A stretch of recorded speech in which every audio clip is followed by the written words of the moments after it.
Hello viewers, welcome back to my channel.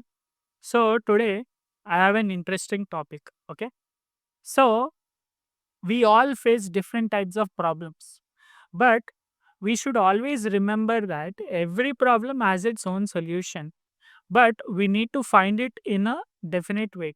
When the approach is wrong, then we are not able to find the solution, and then often we make the situation worse. So instead of reducing the problem, we unknowingly increase the problem. So one of the major problem while finding solutions is that we do not completely understand the problem. Unless you understand the problem, we will not know how to find the solution and where to find the solution. So these two are the important questions which are to be found out. So let us explain this with a small example. Okay. Now, suppose this is a problem I have in front of me. Okay. So this wire has got stuck here. And now I want to remove this. So generally what people do is we are frustrated when we see a problem. And then what do? They immediately apply force without any decision making. So what happens when you apply force? In this case, either the wire gets damaged or the pouch gets damaged, or both may also get damaged.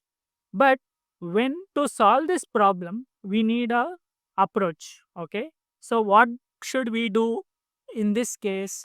Now I am deciding a direction. One, I will be rotating this in clockwise or anti-clockwise direction, and then try to pull this out in every situation. And in one attempt, so let us do the first attempt. Okay, little bit of turn, no result, but no issue. I'll keep trying. Then again, I turn it a little bit, no result, but again, I'll keep trying. Now, again, I'll rotate it a little bit and see. That's it. So, when you have a proper structured approach when you are dealing with problems, it is easier to come out with solutions. It is faster, and then we have a higher success rate. So, like this example, we should not be in a hurry to solve the problems. What happens is we are worsening the situation rather than reducing the impact of the problem. So, this is one small example which I have used to convey you the message. I hope you understood the logic behind this explanation. And if you have any other queries or if you have any other comments, you can please comment in the comment section below. Thank you.